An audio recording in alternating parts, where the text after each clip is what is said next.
Hi students, welcome to competitive brother YouTube channel. Friends, మీరు first time కానీ ఈ video చూసినట్లయితే వీడియోని లైక్ చేయండి, కామెంట్ చేయండి. అలాగే మీ ఫ్రెండ్స్ ఎవరైనా సరే కాంపిటేటివ్ ఎగ్జామ్స్కి ప్రిపేర్ అవుతున్నారో వాళ్ళకి ఖచ్చితంగా ఈ వీడియోని షేర్ చేయండి స్టూడెంట్స్. అండ్ ఖచ్చితంగా మీరందరూ ఈ ఛానల్ని సబ్స్క్రైబ్ చేయండి స్టూడెంట్స్. నేను డైలీ ఏవైతే current related issues, current affairs upload చేస్తున్నానో ఆ చేసిన అప్లోడ్స్ అనేవి మీకు వెంటనే నోటిఫికేషన్ అది రావడం జరుగుతుంది. ఆ నోటిఫికేషన్ బెల్ని కూడా ఆన్ చేసుకోండి. ఎట్ ది సేమ్ టైం మన టెలిగ్రామ్ ఛానల్ని అండ్ మన వాట్సాప్ ఛానల్ని జాయిన్ అవ్వండి ఫ్రెండ్స్. నేను ఇప్పుడు ఏదైతే డిజిటల్ బోర్డ్ మీద చెప్పేటువంటి ఏదైతే కరెంట్ అఫైర్స్ స్లైడ్స్ ఉన్నాయో ఆ కరెంట్ అఫైర్స్ స్లైడ్స్ మొత్తం మీకు ఆ టెలిగ్రామ్ ఛానల్లో నేను పోస్ట్ చేస్తాను. మీరు అక్కడ నుంచి డౌన్లోడ్ చేసుకోవచ్చు స్టూడెంట్స్. ఓకేనా? సో ఈరోజు మనం జూలై 8వ తారీఖుకి సంబంధించినటువంటి కరెంట్ అఫైర్ని మనం డిస్కస్ చేద్దాం స్టూడెంట్స్. ఓకేనా? సో జూలై 8 కాదండి, జూలై 9 అండి ఇది. సారీ, జూలై 9వ తారీఖు సంబంధించినటువంటి కరెంట్ అఫైర్స్ని మనం డిస్కస్ చేద్దాం. ఓకేనా? సో ఈరోజు ఫస్ట్ కరెంట్ అఫైర్ కానీ మనం చూసుకున్నట్లయితే మోడీకి బ్రెజిల్ అత్యున్నత పురస్కారం అండి. ఓకే, సో మనకి ఫోటోలో కనిపిస్తున్నారండి Modi and Lila D Silva అండి. ఈ లిలా డి సిల్వా అంటే బ్రెజిల్ యొక్క ప్రైమ్ మినిస్టర్గా వర్క్ చేస్తున్నారండి ప్రజెంట్. ఓకేనా? సో ఈ లిలా డి సిల్వా అనే అతను బ్రెజిల్కి ప్రైమ్ మినిస్టర్గా వర్క్ చేస్తున్నారు. మనం కానీ ఒకసారి కానీ గతంలో కానీ చూసుకున్నట్లయితే మోడీ గారు మనకి విదేశీ పర్యటన అనేది స్టార్ట్ చేశారండి. ఈ విదేశీ పర్యటనలో భాగంగా ఆయన మొత్తము 5 దేశాల్లో పర్యటిస్తున్నారనే విషయం మనం చెప్పుకున్నామండి. ఓకేనా? ఆ 5 దేశాలు కానీ మనం చూసుకున్నట్లయితే ఫస్ట్ ఘనా తర్వాత ట్రినిడాడ్ అండ్ టొబాకో దేశము, దీని తర్వాత మనకి అర్జెంటీనా తర్వాత మనకి మళ్ళీ బ్రెజిల్ అండి. బ్రెజిల్ తర్వాత మనకి మనం చూసుకున్నట్లయితే నమీబియా దేశం. దీంట్లో భాగంగా మనం ఫస్ట్ మనకి బ్రెజిల్లో ఏం జరిగిందంటే మనకి బ్రిక్స్ సమావేశాలు అనేవి జరిగినాయండి. బ్రిక్స్ అయితే బ్రిక్స్ ప్లస్ అని చెప్పి పిలుస్తారు. 17వ సెషన్ అనేది జరిగిందండి. ఇక్కడ 17th సెషన్ అనేది మనకి ఇక్కడ జరగడం అనేది జరిగింది. ఓకేనా?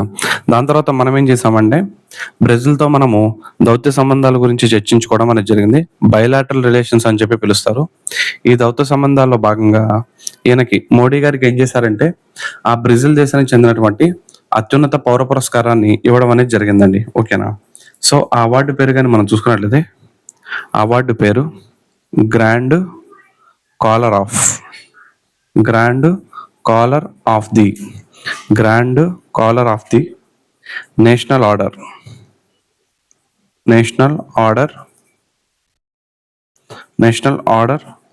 ఆఫ్ ది సౌత్ క్రాస్ అండి. ఓకేనా? ఇది మోడీ గారు మోడీ గారు గెలుచుకున్నటువంటి 26వ సివిలియన్ అవార్డు అండి. ఇప్పుడు దాకా ప్రపంచంలో ఉన్నటువంటి 26 దేశాలు వాళ్ళ దేశానికి సంబంధించినటువంటి అత్యున్నత పౌర పురస్కారాన్ని మనం ఇవ్వడం అనేది జరిగిందండి. ఆ 26వ పౌర పురస్కారం మనకి ఎవరిచ్చారంటే బ్రెజిల్ దేశంలో జరిగింది. దాని పేరేంటంటే grand collar of the national order of the south cross అదండి. ఓకేనా? ఇది ఎవరిచ్చారంటే మనకు పిక్లో కనపడుతున్నారు, లులా డి సిల్వా గారు ఇవ్వడం అనేది జరిగిందండి. ఓకేనా? సో అంతేకాకుండా మనకి మరియు బ్రెజిల్కి మధ్య 6 ఎంఓయూలు అండి, మెమరాండమ్ ఆఫ్ అండర్స్టాండింగ్ అనేది జరగడం జరిగిందండి. ఆ 6 ఎంఓయూలు కానీ మనం చూసుకున్నట్లయితే అది ఫస్ట్ది ఏంటిదంటే ఒక్క నిమిషం అండి. ఫస్ట్ది కానీ మనం చూసుకున్నట్లయితే కాంబాక్టింగ్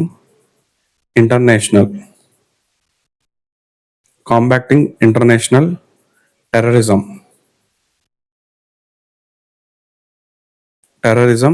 అండ్ ఆర్గనైజ్డ్ క్రైమ్స్ అండి.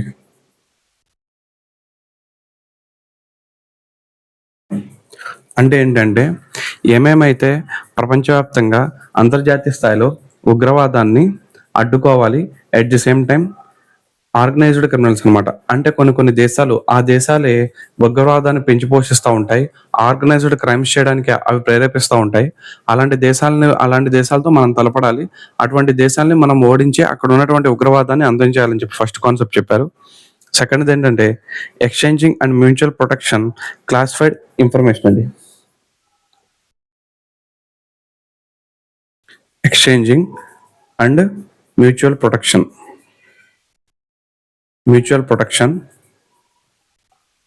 Exchanging and mutual protection, classified information అండి. అంటే ఏదైనా ఒక సమాచారం గురించి మ్యూచువల్గా పంచుకోవాలి, అట్ ది సేమ్ టైము అండగా రక్షణ అనేది చేసుకోవాలని చెప్పి రెండోది విషయం గురించి చెప్పారండి. మూడోది కానీ మనం చేసుకున్నట్లయితే renewable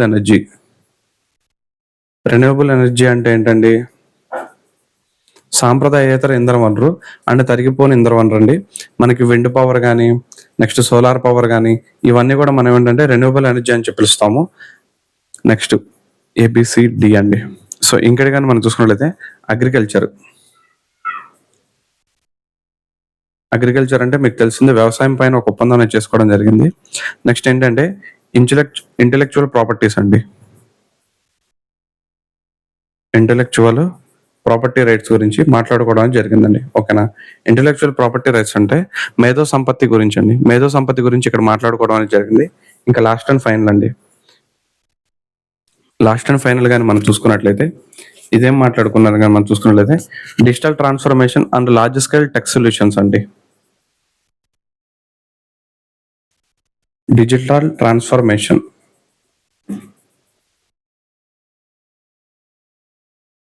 and large scale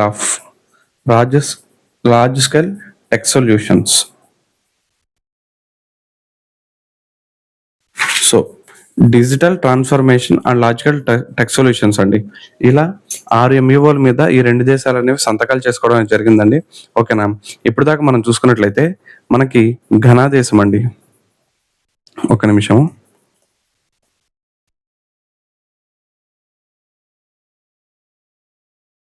Ghana దేశం చూసుకుంటే మనం 4 MOUలు తీసుకున్నాం. దీని తర్వాత మనం చూసుకున్నట్లయితే ట్రైడాట్ అండ్ టొబాకోతో 6 చేసుకున్నాము. దీని తర్వాత మనకి అర్జెంటీనాతో 6 చేసుకున్నాము. ఇప్పుడు బ్రెజిల్తో కూడా మనం 6 MOUలు అనేది చేసుకోవడానికి జరిగిందండి. ఓకేనా? దీంట్లో ఘనా దేశము వాళ్ళ అత్యున్నతమైన అవార్డు ఇచ్చారు, ట్రైడాట్ అండ్ టొబాకో ఇచ్చారు. అర్జెంటీనా ఇవ్వలేదు, కానీ అర్జెంటీనా వాళ్ళ క్యాపిటల్కి సంబంధించినటువంటి ఒక హానోరియంని ఇవ్వడం అనేది జరిగింది. నెక్స్ట్ మనకి బ్రెజిల్ కూడా వాళ్ళకి అత్యున్నతమైన సివిలియన్ అవార్డు అనేది ఇవ్వడం అనేది జరిగిందండి. ఓకేనా? నెక్స్ట్ మనకి ఇంకోటి ఏంటంటే మనం చూసుకున్నట్లయితే ఇప్పుడు దాకా ఇండియాకిను అండ్ బ్రెజిల్కి మధ్య ఉన్నటువంటి బైలాటరల్ ట్రేడ్ అనేది, దౌత్యపరమైనటువంటి వర్తక వ్యాపారాలు అనేవి ఎంత ఉన్నాయని మనం చూసుకున్నట్లయితే ఇది $13 బిలియన్ ఉంది. $13 బిలియన్ మనకుంది. దీన్ని నెక్స్ట్ లెవెల్కి తీసుకెళ్లాలని చెప్పి, అంటే దీన్ని ఎంతకు పెంచాలని చెప్పి అనుకుంటున్నారంటే $20 బిలియన్ పెంచాలని చెప్పి వాళ్ళు ఆశిస్తున్నారు స్టూడెంట్స్. ఓకేనా? ఇది మనకి బ్రెజిల్ గురించి అండి. సో బ్రెజిల్లో మనకి ఈ విధమైనటువంటి విషయాలనే జరిగినాయండి. దీని తర్వాత కానీ మనం ఒకసారి చూసుకున్నట్లయితే నేను మీకు ఇక్కడ ఫోటో ఒకటి డిస్ప్లే చేస్తానండి. ఒకసారి ఈ ఫోటోని మీరు ఒకసారి కొంచెం అబ్జర్వ్ చేయండి స్టూడెంట్స్. ఓకేనా? ఆ ఫోటో కానీ మనం చూసుకున్నట్లయితే ఇక్కడ మనకి ఫోటో అవైలబుల్లో లేదండి. నేను మీకు ఆల్రెడీ కొన్ని చెప్పడం అనేది జరిగింది. సో మనకి మోడీకి బ్రెజిల్ అత్యున్నతమైన అవార్డు గురించి మనం చెప్పుకున్న తర్వాత నెక్స్ట్ మనం చెప్పుకునే కాన్సెప్ట్ ఏంటంటే సురినామ్కి ఫస్ట్ మహిళా అధ్యక్షురాలుగా జెనిఫర్ సిమెన్స్ అండి. ఓకేనా? సో ఇది కొంచెం లేట్ అవుతుందని చెప్పి నేను కొంచెం తొందరగా రాస్తానండి. ఇది మీరు కొంచెం గుర్తుపెట్టుకోండి. జెనిఫర్ సీమెన్స్ ఈ పేరు వినంగానే మనకి జల్సా సినిమాలోని పాట గుర్తుకు రావండి. జెనిఫర్ లోపెస్ స్కెచ్ గీసినట్టుగా ఉందిరా ఈ సుందరి అని చెప్పి, ఆ సుందరి ఈ సుందరి అండి. ఈమె పేరు అంటే జెనిఫర్ సీమెన్స్. ఈమె సురినామ్కి మొట్టమొదటి మహిళా అధ్యక్షురాలుగా మనకి ఎన్నికవడం అనేది జరిగిందండి. ఓకేనా? అదే మన ఆర్డర్ ప్రకారంగా చూసుకుంటే ఆమె పేరు ఏంటంటే 10th పర్సన్ అండి. సో 10th పర్సన్ ఆర్డర్లో చూసుకుంటే, అలా కాకుండా ఉమెన్లో అయితే ఫస్ట్ పర్సన్ అని చెప్పి మనం గుర్తుపెట్టుకుంటామండి. ఇప్పుడు ఇన్ కేస్ మీరు మన ఇండియా చూడండి, మన ఇండియాకి ఫస్ట్ ఉమెన్ ప్రైమ్ మినిస్టర్ ఎవరు? మనకి ఎవరంటే ఇందిరాగాంధీ గారు. కానీ మనకి ఆర్డర్లో చూసుకుంటే ఆమె ఎన్నో ప్రైమ్ మినిస్టర్గా వర్క్ చేశారంటే 3వ ప్రైమ్ మినిస్టర్గా వర్క్ చేశారు. నెహ్రూ గారు, లాల్ బహదూర్ శాస్త్రి గారు, ఇందిరాగాంధీ గారు. ఆర్డర్లో 3rd పర్సన్, కానీ ఉమెన్గా అయితే ఫస్ట్ పర్సన్. సేమ్ ఇది కూడా అంతేనండి. ఈమె ఫస్ట్ పర్సన్ అండి ఉమెన్లో అయితే. ఓవరాల్గా అయితేనేమో మనకి ఇక్కడ చూసుకుంటే 10th పర్సన్గా ఈమె వర్క్ చేయడం అనేది జరిగిందండి. ఓకేనా? సో ఇది మీరు గుర్తుపెట్టుకోవాలండి. మరి దీని తర్వాత సురినామ్ గురించి కొన్ని, ఇప్పుడు సురినామ్ మనకి రీసెంట్ గా న్యూస్ లో ఉందండి. నేను జస్ట్ ఒక 2-3 డేస్ బ్యాక్ నేను మీకు చెప్పాను, WHO మలేరియా ఫ్రీ కంట్రీస్ ని గుర్తించింది అని. దాంట్లో 46వ దేశంగా మనకు దేని గుర్తించింది అంటే సురినామ్ ని గుర్తించింది. అదే 45వ దేశంగా కానీ మనం చూసుకున్నట్లయితే 45వ దేశంగా కానీ మనం చూసుకున్నట్లయితే దేని గుర్తించడం జరిగిందంటే మనకి జార్జియాని గుర్తించడం అనేది జరిగింది. 44వ దేశంగా ఈజిప్ట్ ని గుర్తించింది. 43వ దేశంగా మనకి కొబో వెరిడో అనే దేశాన్ని గుర్తించిందండి. కొబో వెరిడో అనేది విరిడే అనే దేశాన్ని గుర్తించిందని చెప్పి మనం గుర్తుపెట్టుకోవాలండి. నెక్స్ట్ ఈ జెనిఫర్ సోమెన్స్ ఉన్నారు కదా, ఈమె నేషనల్ డెమోక్రటిక్ పార్టీకి చెందిన పర్సన్ అని చెప్పి మనం గుర్తుపెట్టుకోవాలండి. ఓకేనా. సో మన next current affair Rishi Sunak అండి. సో ఇక్కడ మనకు రిషి సునాక్ కనపడుతున్నాడు ఫోటోలో. ఈయన యాక్చువల్లీ మనకి 2022-24 ఈ మధ్య కాలంలో అయినా కన్జర్వేటివ్ పార్టీ నుంచి బ్రిటన్ ప్రైమ్ మినిస్టర్ గా వర్క్ చేశారండి. అయితే 2024 తర్వాత ఈయన దిగిపోవడం అనేది జరిగిందండి. అయితే ఇప్పుడు ఎందుకు న్యూస్ లో ఉన్నాడంటే మనకి గోల్డ్ మ్యాన్ సాక్స్ అని చెప్పి ఒక ఇన్వెస్ట్మెంట్ బ్యాంక్ ఉందండి. ఇది 1869లో న్యూయార్క్ నగరంలో ఏర్పాటు చేశారండి. న్యూయార్క్ నగరం నిద్రోయ వేళ నువ్వే ఒంటరి, నేను కాదండి ఒంటరి. ఓకేనా. సో ఈ న్యూయార్క్ లో దీన్ని ఏర్పాటు చేయడం జరిగిందండి. దీనికి ఇప్పుడు ఏంటంటే సీనియర్ అడ్వైజర్ గా మనకి రుచి సునాక్ గారు దీనికి వర్క్ చేయడం అనేది జరుగుతుందండి. ఓకేనా. సో నెక్స్ట్ ఏంటంటే మనకి జిమ్ ఓ నీల్ అండి. ఈ జిమ్ ఓ నీల్ అంటే ఎవరంటే మనకి బ్రిక్ అనే ఓట్ని ఈయనండి ఫస్ట్ టైం ఇచ్చాడు. ఈయన కూడా దాంట్లోనే వర్క్ చేయడం అనేది జరిగిందండి. ఓకేనా. నెక్స్ట్ మనకి ఎండి అండ్ సిఇఓ ఒక్క నిమిషం.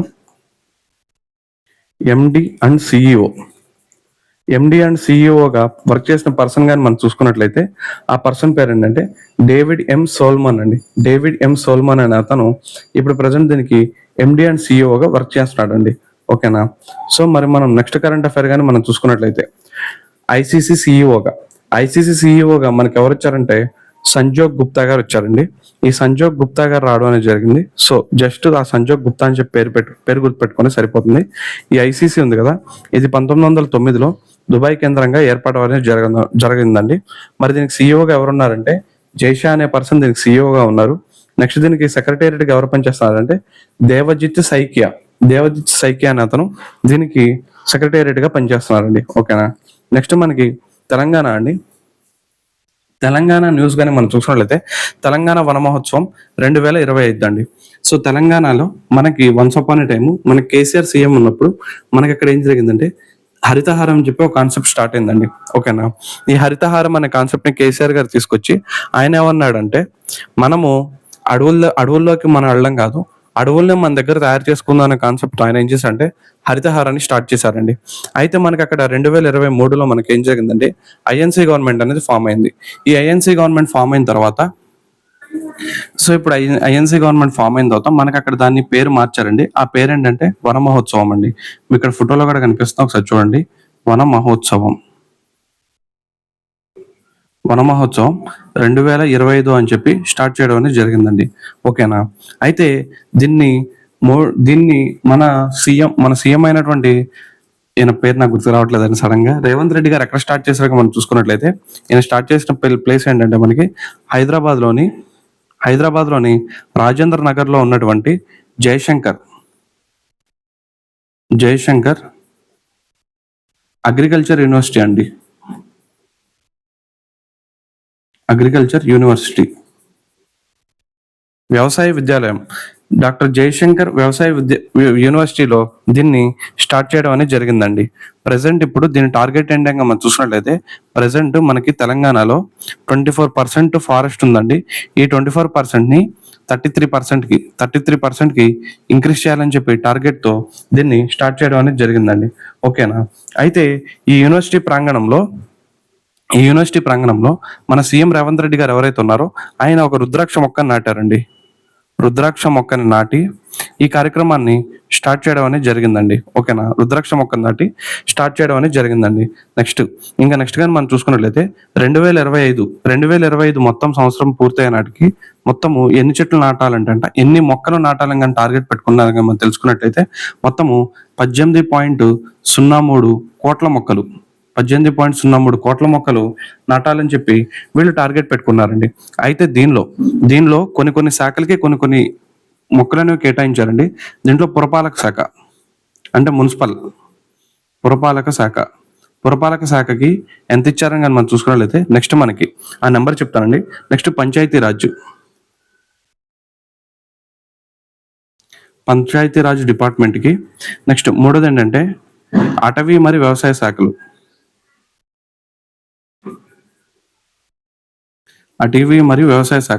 ఇలా మూడు డిపార్ట్మెంట్స్ ఏవైతే ఉన్నాయో ఈ మూడు డిపార్ట్మెంట్స్ కూడా ఈ 18.03 కోట్లు ఉన్నాయి కదా, దీంట్లో మనకి పురపాలక శాఖకు కానీ చెందినట్లయితే అది 8 కోట్లు అండి, 8 కోట్లు.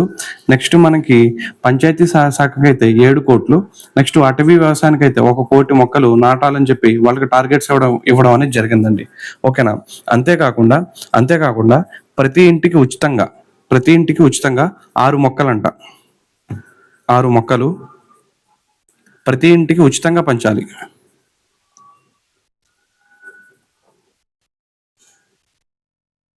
ప్రతి ఇంటికి డిస్ట్రిబ్యూట్ చేయాలని చెప్పి వీళ్ళు టార్గెట్ అనేది పెట్టుకోవడం అనేది జరిగిందండి. ఓకేనా.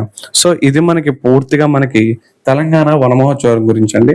ఇది తెలంగాణ రీజియన్ టాపిక్ లో తెలంగాణ స్టూడెంట్స్ కి ఇది బాగా ఉపయోగపడుతుందండి. ఓకేనా. నెక్స్ట్ మన కరెంట్ అఫైర్ చూద్దామండి. ఆకాంక్షిత జిల్లాలు పెంచే సూచనలు.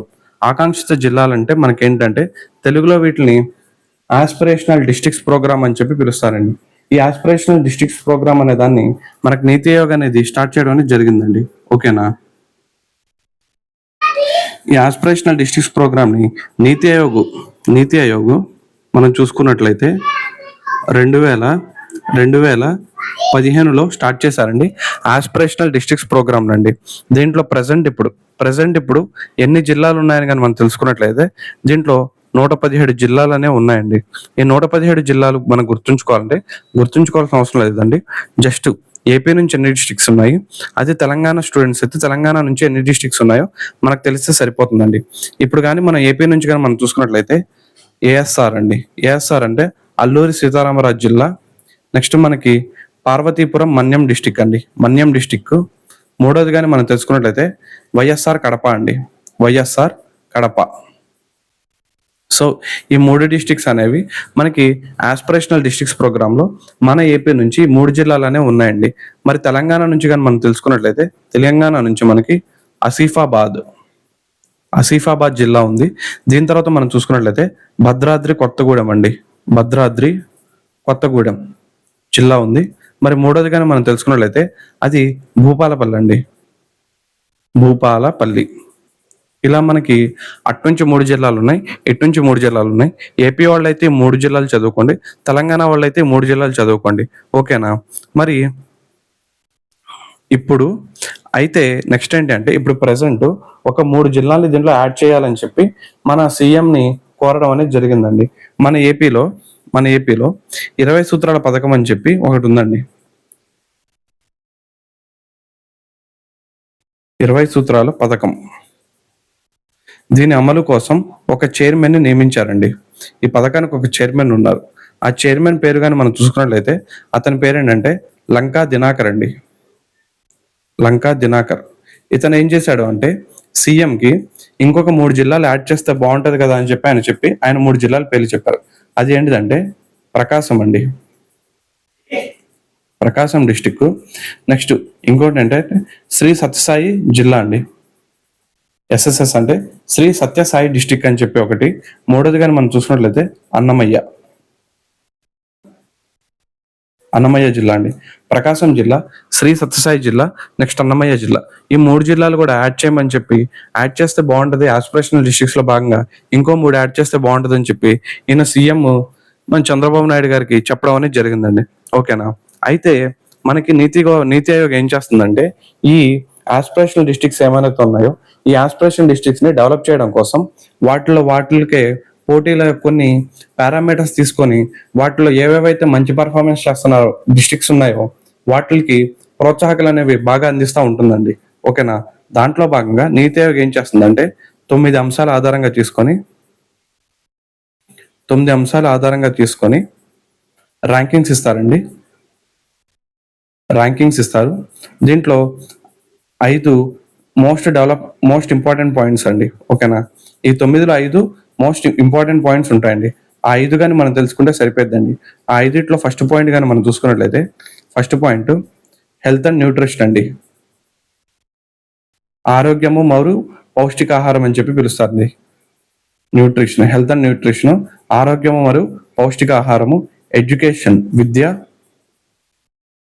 విద్యకు సంబంధించిన అంశము. మూడోది కానీ మనం తెలుసుకున్నట్లయితే అగ్రికల్చర్ అండ్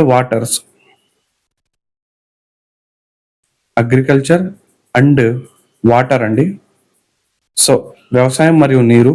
నాలుగోది కానీ మనం చూసుకున్నట్లయితే ఫైనాన్షియల్ ఇంక్లూజన్, స్కిల్ డెవలప్మెంట్, ఆర్థిక సమ్మిళత్వము మరియు స్కిల్ డెవలప్మెంట్ అని, నైపుణ్య అభివృద్ధి.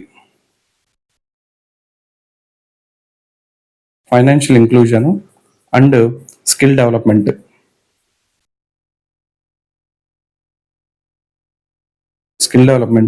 ఫిఫ్త్ది కానీ మనం చూసుకున్నట్లయితే అదేంటంటే ఇన్ఫ్రాస్ట్రక్చర్ అండి. మౌలిక సదుపాయాలు అందించడం. ఈ 5 పారామీటర్స్ ఆధారంగా వీటికి ర్యాంక్స్ కూడా ఇవ్వడం జరుగుతుంది. ఇవి ఆస్పిరేషనల్ డిస్ట్రిక్ట్స్ ప్రోగ్రాము. మొత్తం మనకి 117 జిల్లాలు ఉన్నాయి. ఈ 117 జిల్లాలు గుర్తుపెట్టుకోవచ్చు అంటే అది కరెక్ట్ మెథడ్ కాదండి. మన ఏపీలో ఏమున్నాయి, తెలంగాణ స్టూడెంట్స్ అయితే తెలంగాణలో ఏముంటాయి తెలిసిపోయింది. నెక్స్ట్ ఏంటంటే మనకి 5 పారామీటర్స్ మోస్ట్ ఇంపార్టెంట్ అండి. అదేంటంటే education, health and nutrition, education, agriculture and water, financial inclusion, skill development, infrastructure అండి. ఓకేనా, సో ఇది మనకండి ఆకాంక్ష జిల్లాలు పెంచే సూచనల గురించి ఓడండి. నెక్స్ట్ కానీ మనం చూసుకున్నట్లయితే బంకర్ బస్టర్ బాంబ్ అండి. ఓకేనా, బంకర్ బస్టర్ బాంబు ఇటీవల కాలంలో ఇది చాలా ఫేమస్ అవుతుందండి. సో మనం దీని గురించి ఎక్స్ప్లెనేషన్ అనేది చేసుకుందామండి. సో ఫస్ట్ దీన్ని తీసుకొద్దామండి. మనకి ఇటీవల కాలంలో ఏం జరిగిందంటే మనకి ఇజ్రాయెల్ వర్సెస్ ఇరాన్ వార్ జరిగిందండి. ఇరాన్ మధ్య కాన్ఫ్లిక్ట్ అనేది వచ్చింది. దానికి కారణం ఏంటంటే మీకు ఒక్క నిమిషం అండి, నేను ఒక మ్యాప్ ద్వారా నేను మీకు ఎక్స్ప్లెయిన్ చేస్తాను. ఒక్క నిమిషము. మీరు ఈ మ్యాప్స్ అబ్జర్వ్ చేయండి అండి. మనకి మిడిల్ ఈస్ట్ కంట్రీస్ అని చెప్పి పిలుస్తారండి. ఈ మిడిల్ ఈస్ట్ కంట్రీస్ లో మనకి మోస్ట్ కాంట్రవర్షియల్ కంట్రీ కానీ మనం చూసుకున్నట్లయితే అది ఇజ్రాయిల్. ఈ ఇజ్రాయిల్ ఏం చేస్తుందంటే ఇక్కడ మనకి గాజా స్ట్రిప్ ఉంటుంది. ఈ గాజా స్ట్రిప్ లో మనకి హమాస్ ఉంటుందండి. ఓకేనా, మనకి హమాస్ అనేది ఉంటుంది. పాలస్తీనియన్స్ గాజా స్ట్రిప్ లోనే ఉంటారండి మనకి. అయితే ఇప్పుడు ఏం జరుగుతుందంటే ఈ ఇజ్రాయిల్ ఈ హమాస్ మీద అటాక్ చేస్తూ ఉంటుందండి. ఎందుకంటే ఇజ్రాయిల్ అనేది ఒక క్రిస్టియన్స్, జ్యూస్ ఎక్కువ ఉంటారు. ఇక్కడ హమాస్ లో ఇక్కడ మనకి ఎవరు ఎక్కువ కనిపిస్తారండి, మనకి ముస్లింలు, ఇస్లామిక్ కంట్రీస్, ఇస్లామిక్ ప్రజలు ఎక్కువ కనిపిస్తారండి. అయితే ఇప్పుడు ఏం జరుగుతుందంటే ఇప్పుడు ఈ మ్యాప్ ని కొంచెం మీరు డీప్ గా అబ్జర్వ్ చేస్తే, సో ఇది మీకు అర్థమైందని చెప్పి నేను అనుకుంటున్నాను. ఇప్పుడు దీన్ని కొంచెం పక్కన పెడదామండి. ఇప్పుడు దీన్ని మనం తీసుకుందాము. ఓకేనా, ఇది కానీ మీరు కొంచెం అబ్జర్వ్ చేస్తే, సో ఇప్పుడు దీన్ని కానీ మీరు కొంచెం అబ్జర్వ్ చేస్తే ఇక్కడ మనకి ఏం జరుగుతుందంటే ఇక్కడ మనకి ఇజ్రాయెల్ కంట్రీ ఉందండి. ఓకేనా, నెక్స్ట్ ఈ ఇజ్రాయెల్ కంట్రీకి ఈ చుట్టుపక్కల ఉన్నటువంటి దేశాలు కానీ మీరు అబ్జర్వ్ చేస్తే ఇటు ఈజిప్ట్ తోను, ఇటు ఇరాక్ తోను, ఇటు సిరియాతోను, ఇటు జార్డన్ తోను, ఓకేనా, ఈ దేశాలన్నిటితోనూ ఎప్పుడూ కూడాను next Yemen, Oman, United Arab Emirates, Iran, next Iraq, ఈ అన్ని దేశాలతో కూడాను దీనికి ఎప్పుడు కూడా యుద్ధాలు అనేవి కంటిన్యూస్ గా జరుగుతూ ఉంటాయండి. ఈ కంటిన్యూస్ గా జరుగుతున్నప్పుడు ఇక్కడేం జరుగుతుందంటే ఈ ఇరాన్ దేశం ఏదైతే ఉందో ఈ ఇరాన్ దేశము ఏం చేస్తుందంటే న్యూక్లియర్ వార్ హెడ్స్ ని రెడీ చేస్తుందండి. న్యూక్లియర్ కాంప్లెక్సిటీని మీరు కానీ అబ్జర్వ్ చేస్తే యురేనియంలో అత్యధిక నిల్వలు ఉన్నాయి. అత్యధికంగా ఉన్నటువంటి యురేనియం నిల్వలు ఇరాన్ లో ఎక్కువ ఉన్నాయని చెప్పి దగ్గర 300 టన్నుల యురేనియం ఉందని చెప్పి వాళ్ళు ప్రకటించారు. ఈ యురేనియం ని వాళ్ళు కానీ న్యూక్లియర్ బాంబ్స్ గా కానీ కన్వర్ట్ చేస్తే ఆ న్యూక్లియర్ బాంబ్స్ ని వీళ్ళు ఏం చేస్తారంటే హమాస్ కి ఇచ్చే ఛాన్స్ ఉందని చెప్పి వీళ్ళు భయపడుతున్నారు. ఓకేనా, హమాస్ కి ఇచ్చే ఛాన్స్ ఉందని చెప్పి భయపడి ఇరాన్ ఏం చేస్తుందంటే ఇరాన్ మీద అటాక్ చేయడం అనేది స్టార్ట్ చేసింది. అయితే ఇరాన్ ఏం చేస్తుందంటే మీరు ఇక్కడ అబ్జర్వ్ చేయండి, ఇరాన్ ఏం చేస్తుందంటే ఈ వెపన్స్ ఏదైతే ఉన్నాయో ఈ వెపన్స్ అన్నిటిని కూడాను భూమి మీద కాకుండా వాళ్ళు ఏం చేస్తున్నారంటే అండర్ గ్రౌండ్ లో అంటే భూమికి లోపల ఇలా వీళ్ళు బంకర్స్ కట్టుకొని పెద్ద బంకర్స్ కట్టుకొని భూమి నుంచి ఒక 50-60 మీటర్ల లోపల వీళ్ళు పెద్ద బంకర్స్ కట్టుకొని ఆ బంకర్స్ లో వీళ్ళు ఏం చేస్తున్నారంటే న్యూక్లియర్ పవర్ ప్లాంట్ ని, న్యూక్లియర్ మిజైల్స్ ని రెడీ చేయడం అనేది స్టార్ట్ చేస్తున్నారు స్టూడెంట్స్. అయితే దానికోసం ఇజ్రాయెల్ ఏం చేస్తుందంటే ఇరాన్ మీద అటాక్ చేయడం స్టార్ట్ చేసింది. అయితే మీకు ఈ మధ్యకాలంలో ఏం జరిగిందంటే యుఎస్ఏ అనేది దీంట్లోకి ఎంటర్ అయింది. యుఎస్ఏ ఎంటర్ అయ్యి వాళ్ళ యొక్క B12 బాంబర్ అని చెప్పి ప్రపంచంలోనే అతిపెద్ద, అతి భయంకరమైన, ఎటువంటి రాడార్లకు కూడా దొరకనటువంటి మోస్ట్ పవర్ఫుల్ స్టెల్త్ బాంబర్ అండి అది. దాన్ని మనం ఏమని చెప్పి పిలుస్తున్నాం అంటే B2 బాంబర్ అని చెప్పి పిలుస్తున్నామండి. ఓకేనా? అయితే ఎందుకు యుఎస్ఏ అనేది మనకి దీంట్లోకి ఎంటర్ అయింది, ఈ వార్లోకి ఎందుకు ఎంటర్ అయింది అని మనం తెలుసుకున్నట్లయితే, యుఎస్ఏలో మనకి టోటల్ బ్యాంకింగ్ సెక్టర్ మొత్తము మన ఎవరి కంట్రీలో సారీ అండి, ఇంటి పక్కన చిన్నపిల్లలు. ఓకేనా? సో ఈ బంకర్స్ ఏమైతే ఉన్నాయో ఈ బంకర్స్ ని బేస్ చేసుకొని ఇప్పుడు యుఎస్ఏ ఏం చేసిందంటే, యుఎస్ఏ దగ్గర ఒక B12 బాంబర్ అని చెప్పి ఒక బాంబర్ ఉందండి. ఆ బాంబర్ సహాయంతో వాళ్ళేం చేశారంటే GBU 57 అని చెప్పి ఒక బంకర్ బ్లాస్టర్ మిజైల్ ఒకదాన్ని ఈ న్యూక్లియర్ అండర్ గ్రౌండ్ లో ఉన్నటువంటి న్యూక్లియర్ బంకర్స్ మీద అటాక్ చేయడం అనేది జరిగిందండి. ఇది భూమి లోపలికి యాక్చువల్ గా ఏ బాంబర్ అయినా సరే మీరు అబ్జర్వ్ చేయండి ఒక్క నిమిషము. ఏ బాంబ్ అయినా సరే ఇలా మనకి ల్యాండ్ ఉందనుకోండి, ఇది మనకి ల్యాండ్ అనుకోండి, ల్యాండ్ మీద టచ్ అవ్వగానే ఏదైనా సరే ఒక మిజైల్ ల్యాండ్ మీదకి రాగానే అది ఏమవుతుందంటే ఇక్కడ బ్లాస్ట్ అయిపోతుందండి. ఇక్కడ పూర్తిగా బ్లాస్ట్ అనేది అయిపోతుంది. కానీ మనకి ఏదైతే ఇవి బంకర్ బ్లాస్టర్ బాంబ్స్ ఉన్నాయో ఇవి భూమిలోకి వస్తున్నప్పుడు ఇవి ఏం చేస్తాయంటే వీటి మీద ఒక లేయర్ అనేది ఉంటుందండి. ఈ లేయర్ ఏం చేస్తుందంటే ఈ లేయర్ ఇంకా లోపలికి వెళ్ళి ఇక్కడ లోపల ఏదైతే బంకర్ ఉంటుందో ఆ బంకర్ని మాత్రం బ్లాస్ట్ చేసేలాగా దీన్ని డిజైన్ అనేది చేయడం అనేది జరుగుతుందండి. ఓకేనా? ఇప్పుడు మనం దేని గురించి చెప్పుకున్నామంటే GBU 57 ఇది ఒక బంకర్ బ్లాస్టర్ అండి. ఇది నేలకు టచ్ అవ్వకుండా నేల లోపలికి ఒక 50 నుంచి 60 మీటర్లు లోపలికి పెనట్రేట్ అయ్యి అక్కడ బ్లాస్ట్ అవుతుందండి. ఇది మొత్తము 2.7 టన్నులు ఉన్నటువంటి వార్ హెడ్ ని ఇది మోసుకెళ్ళగలదండి. సో ఏదైతే పేలుడు పదార్థం ఉంటుందో దాన్ని ఇది మోసుకెళ్ళేంత కెపాసిటీ దీనికి ఉంటుందండి. సో దీన్ని దేంతో పంపిస్తారంటే B2 బాంబర్ అనే దాంతో పంపిస్తారండి. ఓకేనా? B2 బాంబర్ అనే దాంతో పంపించడం అనేది జరుగుతుందండి. ఓకేనా? సో దీనికి మన ఏదైతే మన యుఎస్ఏ గవర్నమెంట్ దీన్ని June 22 ఇరాన్ మీద ప్రయోగించిందండి. దానికి పెట్టినటువంటి ఆపరేషన్ పేరు ఏంటంటే ఆపరేషన్ నైట్ హ్యామర్ అని చెప్పి దీని పేరు పెట్టడం కూడా జరిగిందండి ఆ టైంలో. ఓకేనా? సో ఇప్పుడు ఏంటి దీనికి ఎందుకు ఇప్పుడు ఇంత ఇంపార్టెన్స్ వచ్చిందంటే, ఇప్పుడు మన ఇండియన్ గవర్నమెంట్ కూడా ఏం చేస్తుందంటే ఒక బాంబర్ ని తయారు చేస్తుందండి.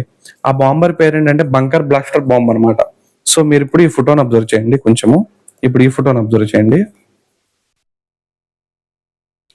సో ఒక్క నిమిషం అండి.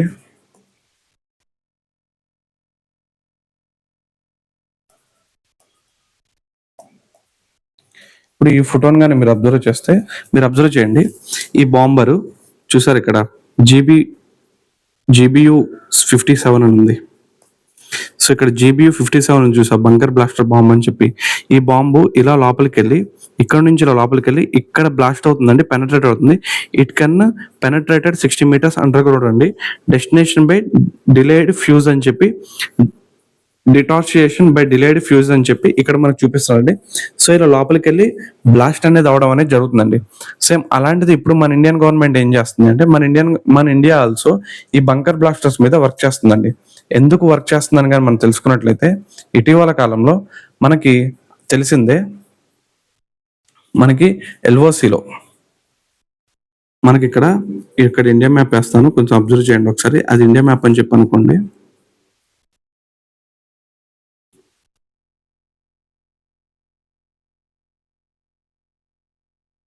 సో మనకిది పాకిస్తాన్ ఆక్యుపైడ్ కాశ్మీర్. వీళ్ళు ఏం చేస్తున్నారంటే ఎవరైతే వీళ్ళు ఉన్నారు కదా మనకి పాకిస్తాన్ వాళ్ళు, ఈ ప్లేస్ లో వీళ్ళు అక్కడక్కడ బంకర్స్ అనేవి నిర్మించారండి అండర్ గ్రౌండ్ లో. ఓకేనా? ఈ ప్రాంతాల్లో వీళ్ళు బంకర్స్ కట్టుకొని అండర్ గ్రౌండ్ లో నుంచి వీళ్ళు ఆర్మీ ఇది టెర్రరిజం ట్రైనింగ్స్, టెర్రరిజం క్యాంప్స్ ఏర్పాటు చేస్తున్నారండి. పైన ఏంటంటే మనకు మద్రాసా ఉంటుంది, దాని అండర్ గ్రౌండ్లో ఏంటంటే మన టెర్రరిజం యాక్టివిటీస్ అనేవి వీళ్ళు చేస్తూ ఉంటారు అనమాట. దాంతో మన ఇండియన్ గవర్నమెంట్ ఏమనుకుంటుందంటే మనం కూడా ఒక బాంబర్ని తయారు చేస్తుందండి. ఓకేనా. ఈ అయితే మనం బాంబర్ కాదండి, సారీ, బాంబర్ అంటే ఏంటంటే ఈ మిజైల్ ఏదైతే ఉందో ఈ మిజైల్ని యూజ్ చేయాలంటే అమెరికా అనేది మనకి ఎక్కడో మనకి మనకి చాలా దూరంలో ఉంటుందండి. అమెరికా అనేది మనకి ఎక్కడో ఉంటుంది, ఇరాన్ అనేది ఎక్కడో ఉంటుంది. కాబట్టి ఆ రెండిట్ల మధ్య దగ్గర దగ్గర 5,000 నుంచి 6,000 కిలోమీటర్ల డిస్టెన్స్ అనేది ఉందండి. 5,000 నుంచి 6,000 కిలోమీటర్ల డిస్టెన్స్ ఉంది. కాబట్టి వాళ్ళు ఖచ్చితంగా ఈ బంకర్ బ్లాస్టర్ బాంబ్ని యూజ్ చేయాలంటే, ఆ బంకర్ బాంబర్ బ్లాస్ట్ ఏదైతే మిజైల్ ఉందో దాన్ని యూజ్ చేయాలంటే వాళ్ళు ఖచ్చితంగా ఒక బాంబర్ని యూజ్ చేయాలి. అంటే అది డైరెక్ట్ గా అమెరికా నుంచి దాన్ని ప్రయోగించలేరు, చాలా దూరంగా ఉంది కాబట్టి ఇరాన్. కాబట్టి బట్ మనకి ఆ ప్రాబ్లం అనేది లేదండి. మనకి ఎందుకంటే మనకి ఎటువంటి బాంబర్ అవసరం లేదు. ఎందుకంటే మనకు పాకిస్తాన్ పక్కనే ఉంటుంది కాబట్టి మనం ఏం చేస్తున్నామంటే దీన్ని ఒక మిజైల్ సహాయంతో లాంచ్ చేస్తున్నామండి. ఒక మిజైల్ సహాయంతో దీన్ని లాంచ్ చేయాలని చెప్పి మనం అనుకుంటున్నాము. ఓకేనా. ఒక మిజైల్ సహాయంతో దీన్ని లాంచ్ చేయాలని చెప్పి మనం అనుకుంటున్నాము. ఆ మిజైల్ కానీ ఏంటని మనం చూసినట్లయితే అది అగ్ని-5 అండి. అగ్ని-5 మిజైల్ ద్వారా మనం దీన్ని లాంచ్ చేయాలని చెప్పి మనం ప్లాన్ చేస్తున్నాం అనే విషయం మీరు గుర్తుపెట్టుకోవాలండి. ఓకేనా. సో ఇక్కడ ఈ ఫోటో అబ్జర్వ్ చేస్తే మీకు తెలిసిపోయిందండి. సో ఇది అగ్ని మిజైల్. ఈ అగ్ని మిజైల్లో మనం ఈ అగ్ని-1 అని ఉంది. యాక్చువల్గా ఇలాంటిది మనకు అగ్ని మిజైల్ 5 అని ఒకటి ఉందండి. ఆ మిజైల్ కి మనం ఏం చేస్తామంటే బంకర్ బ్లాస్టర్ ని అటాచ్ చేసి దీని ద్వారా ఈ మిజైల్ ద్వారా దాన్ని పంపించి అక్కడ ఉన్నటువంటి బంకర్స్ ని మనం డిస్ట్రాయ్ చేద్దామని చెప్పి మనం అనుకుంటున్నామండి. ఇది ఇండిజినియస్ గా తయారవుతుందండి. అంటే మన స్వదేశీ పరిజ్ఞానంతో దీన్ని మనము తయారు చేసుకోవడం అనేది జరుగుతుందండి. అయితే దీన్ని ఏ ప్రోగ్రామ్ లో భాగంగా దీన్ని తయారు చేస్తున్నారంటే IGMBP అండి.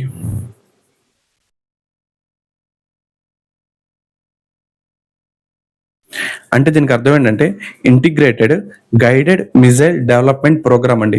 Integrated guided missile development program లో భాగంగా మనం ఈ అగ్ని-5లో బంకర్ బ్లాస్టర్ అని చెప్పి ఒక బాంబ్ ని మనం తయారు చేయడం అనేది జరుగుతుందండి.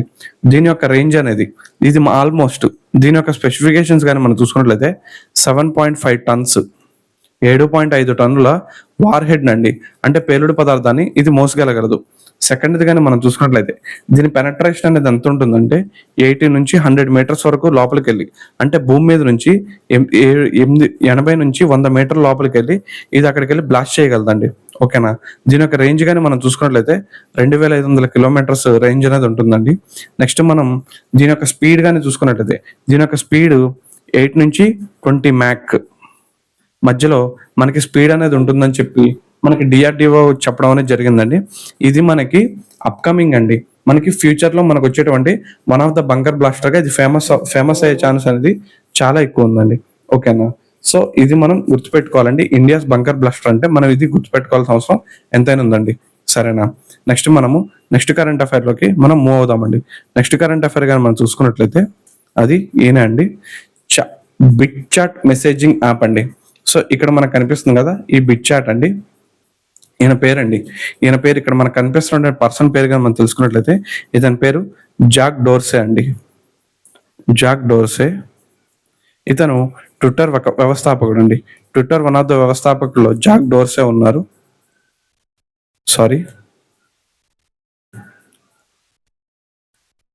ట్విట్టర్ వ్యవస్థాపకుల్లో ఈయన ఒకళ్ళు ఉన్నారండి.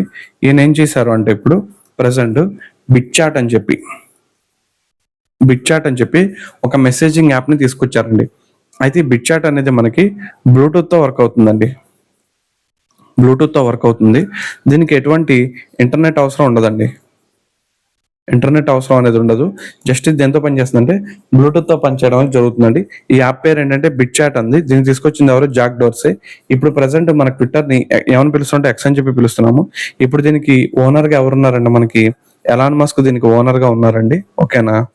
నెక్స్ట్ మనకి ట్విట్టర్ సిఇఓగా ప్రెసెంట్ పనిచేస్తున్న పేరు ఏంటంటే లిండా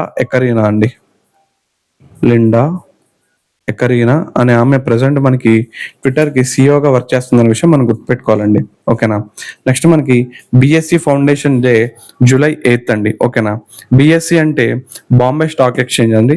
ఇది భారతదేశంలోను అందుట్లోను ఏషియాలోను అత్యంత పురాతనమైన స్టాక్ ఎక్స్చేంజ్ గా మనం గుర్తుపెట్టుకోవాలండి. సరేనా.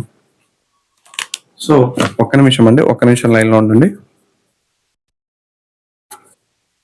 So Bombay stock exchange, Bombay stock exchange.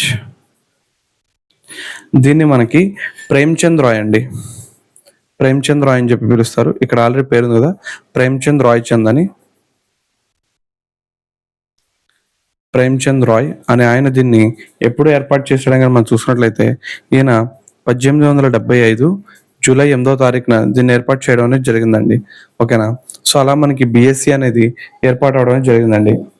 ఇది ఏంటిదంటే ఇది మొట్టమొదటి, అంటే ఇది ఇండియాలోనే కాకుండా ఏషియాలోనే ఫస్ట్ స్టాక్ ఎక్స్చేంజ్ గా ఫేమస్ అండి. అయితే దీనికి ఒక ఓల్డ్ పేరు ఉండేదండి, దీనికి ఒక ఓల్డ్ నేమ్. దీని యొక్క ఓల్డ్ నేమ్ కానీ మనం తెలుసుకున్నట్లయితే, దీని యొక్క పాత పేరు అండి, ఆ పాత పేరు కానీ మనం తెలుసుకున్నట్లయితే native shares and stock brokers association, stock brokers association గా ఇది ఫేమస్ అండి. దాని తర్వాత దీని పేరుని బాంబే స్టాక్ ఎక్స్చేంజ్ గా మార్చడం అనేది జరిగిందండి. మరి దీని యొక్క ఎండి అండ్ సిఇఓ అండి, దీనికి ప్రెసెంట్ వర్క్ చేస్తున్నటువంటి మేనేజింగ్ డైరెక్టర్ అండ్ సిఇఓ. దీనికి అలా పనిచేస్తున్నటువంటి పర్సన్ గాని మనం చూసుకున్నట్లయితే సుందరరామన్ రామమూర్తి అండి, సుందరరామన్ రామమూర్తి. సో ఈ పేరు గుర్తు పెట్టుకుంటే సరిపోద్దండి. నెక్స్ట్ మనకి ఫస్ట్ ఎలక్ట్రానిక్, ఇది యాక్చువల్గా ఇదేంటంటే స్టాక్స్ ని పేపర్ రూపంలో అమ్మేదండి. ఓకేనా, పేపర్ రూపంలో చిన్న స్లిప్పుల రూపంలో అమ్మేదండి. మీరు కానీ అది అతను ఉన్నాడు కదండి మనకి 1992 స్కామ్ అని చెప్పి ఒక మూవీ వచ్చింది కదా, హర్షత్ మెహతా అని చెప్పి, ఆ సిరీస్ కానీ మీరు అబ్జర్వ్ చేస్తే మీకు తెలిసిద్దండి. ఓకేనా. నెక్స్ట్ ఎలక్ట్రానిక్ స్టాక్ ఎక్స్చేంజ్ అండి, ఇండియాలోనే first electronic stock exchange. Electronic stock exchange కానీ మనం చూసుకున్నట్లయితే అది ఏంటంటే మనకి నేషనల్ స్టాక్ ఎక్స్చేంజ్ అండి, నేషనల్ స్టాక్ ఎక్స్చేంజ్ అని చెప్పి మీరు గుర్తుపెట్టుకుంటే సరిపోద్దండి. మన భారతదేశంలో ఈ స్టాక్ మార్కెట్, ఈ షేర్ మార్కెట్ ఇదన్నీ ఎవరి కంట్రోల్లో ఉంటాయని మనం తెలుసుకున్నట్లయితే అది సెబీ కంట్రోల్లో ఉంటుందండి. ఓకేనా, సెబీ కంట్రోల్లో ఉండడం జరుగుతుంది. ఈ సెబీ యొక్క చైర్మన్ గా ప్రెసెంట్, ఈ సెబీ చైర్మన్ గా వర్క్ చేస్తున్నటువంటి పర్సన్ గాని మనం చూసినట్లయితే అతని పేరు తుహిన్ కాంత్ పాండే అని చెప్పి మనం గుర్తుపెట్టుకోవాలండి. ఓకేనా, తుహిన్ కాంత్ పాండే అని చెప్పి మనం గుర్తుపెట్టుకోవాలండి. ఒకప్పుడు సెబీగా వర్క్ చేసినటువంటి మొట్టమొదటి ఉమెన్ చైర్పర్సన్ గాని మనం చూసుకున్నట్లయితే ఆమె మాధవి పూరి బచ్ అండి. ఆ మాధవి పూరి బచ్చు ఈ స్టాక్ మార్కెట్ లోను, షేర్ మార్కెట్ లోను కొన్ని కంపెనీస్ తో టైఅప్ అయ్యి ఆమె ఫ్రాడ్ షేర్స్, ఫ్రాడ్ స్టాక్స్ అమ్ముతుందని చెప్పి ఆమెను తొలగించి ఆమె ప్లేస్ లో ఎవరు నిర్మించారంటే తుహిన్ కాంత్ పాండేని అపాయింట్ చేయడం జరిగిందండి. ఓకేనా. నెక్స్ట్ మనకి ఈ స్టాక్ మార్కెట్ లో మనం రెండు పేర్లు ఎప్పుడు వింటా ఉంటామండి. అదొకటి ఏంటంటే బుల్, ఇంకోటి ఏంటంటే బియర్ అండి. సో బుల్ అనేది ఎప్పుడు కూడాను మార్కెట్ ని తన రెండు కొమ్ములతో పైకి లేపుతుందండి. కాబట్టి మనకేంటంటే ఇక్కడ ఏంటంటే స్టాక్ రేట్లు అనేవి పెరుగుతాయండి. బుల్ ఎప్పుడు పైకి లేపుతుంది. నెక్స్ట్ బియర్ అండి, బేర్ ఏం చేస్తంటే ఎప్పుడు కూడా కింద కొడతా ఉంటుందండి. కింద కొడతా ఉండడం వల్ల బేర్ వచ్చింది అనుకో ఎప్పుడైనా సరే రేట్లు అనేవి తగ్గిపోయినండి. మీరు ఎప్పుడు కూడాను ఫోన్ లో మీరు న్యూస్ పేపర్ లో చూసేటప్పుడు మీకు బుల్, బేర్ అని చెప్పి ఫొటోస్ అనేవి కనపడతాయండి. మీకు కానీ ఫోటోల్లో, మీకు కానీ న్యూస్ పేపర్లో ఆ రోజు బుల్ కనపడిందంటే స్టాక్ మార్కెట్ రేట్లు పెరిగినాయి అనండి. ఒకవేళ బేర్ కానీ కనబడితే ఆ రోజు స్టాక్ మార్కెట్ రేట్లు అనేవి తగ్గిపోయిన విషయం మీరు గుర్తుపెట్టుకోవాలండి. ఓకేనా. ఇది మనకి జూలై 9వ తారీఖు సంబంధించినటువంటి టోటల్ కరెంట్ అఫైర్ అండి. సో స్టూడెంట్స్, మీరు కానీ మొట్టమొదటిసారిగా మన ఛానల్ని చూసినట్లయితే మన కాంపిటేటివ్ బ్రదర్ ఛానల్ని లైక్ చేయండి, వీడియోని లైక్ చేయండి. అండ్ మీకు ఏమైనా డౌట్స్ ఉంటే కామెంట్ చేయండి, షేర్ చేయండి. ఖచ్చితంగా ఈ ఛానల్ సబ్స్క్రైబ్ చేయండి స్టూడెంట్స్. ఇప్పుడు దాకా నేను ఏదైతే మొత్తము స్లైడ్స్ గురించి మీకు చెప్పానో మొత్తం ఇన్ఫర్మేషన్ మొత్తం మీకు టెలిగ్రామ్ ఛానల్లో నేను అక్కడ మీకు దీనికి సంబంధించినటువంటి పీడిఎఫ్ ని షేర్ చేస్తాను స్టూడెంట్స్. ఖచ్చితంగా మీరందరూ ఈ టెలిగ్రామ్ ఛానల్లో జాయిన్ అవ్వండి స్టూడెంట్స్. ఓకే అండి, థ్యాంక్ యూ సో మచ్ అండి మీ అందరికీ. Have a nice day. And me prepare అవుతున్నటువంటి ఎగ్జామ్స్ కి మీరు బాగా రాయాలని చెప్పి నేను మీ అందరికి కూడా ఆల్ ది బెస్ట్ చెప్తానండి. ఓకే అండి, థ్యాంక్ యూ.